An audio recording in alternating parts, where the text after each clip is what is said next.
40 sena ilu pajjiżna tilef l-ewwel Prim Ministru ta' Malta indipendenti, il-persuna li stinka tant biex Malta tkun sovrana, George Borg Oliver. Nirringrazzjaw l-Alla illi tagħna x-xorti illi nkunu aħna illi flimkien qegħdin naraw ir-rappreżentant speċjali tal-Maestà tagħha itina dokument ta' Kostituzzjoni li tagħmel Malta indipendenti u sovrana. Il-Partit Nazzjonalista l-ħamis fakkar il-memorja tal-ex Prim Ministru u ex kap tal-Partit Nazzjonalista George Borg Oliver permezz ta' tqejjid ta' kuruna tal-fjuri u tislima mill-kap tal-Partit Nazzjonalista Bernard Grech li kien akkumpanjat mill-Viċi Kapijiet David Agius u Robert Arrigo, mis-Segretarju Ġenerali Francis Demek, mill-President tal-Eżekuttiv Alex Perici Kalaxxone u mill-President tal-Kunsill Ġenerali Cenzu Gallia.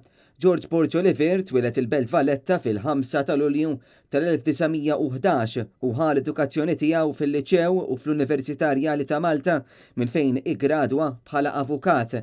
Huwa daħal fil-politika fl-1939 meta ġie elett fil-Kunsill tal-Gvern u fl-1947 kien elett fl-Assembleja Leġislattiva f'isem il-Partit Nazzjonalista. Fl-1950 Borg Oliver inħatar kap tal-Partit Nazzjonalista fl-età ta' 39 sena wara l-mewt ta' Eric Mizzi, 3 xhur biss wara li kien sar Prim Ministru.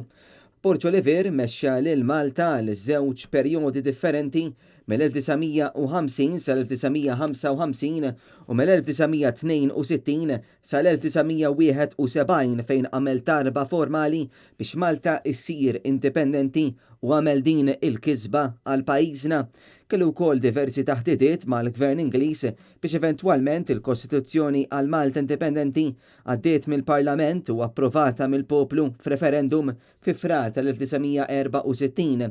Nar il-21 ta' Settembru tal-1964 Malta saret uffiċjalment pajjiż indipendenti u kien ħalla din id-dinja fid-29 Ottubru tal-1980 eżatt 40 sena ilu bil-poplu jagħtih tislima xierqa fil-funeral statali li kien sar fil-Belt Kapitali il-Belt Valletta.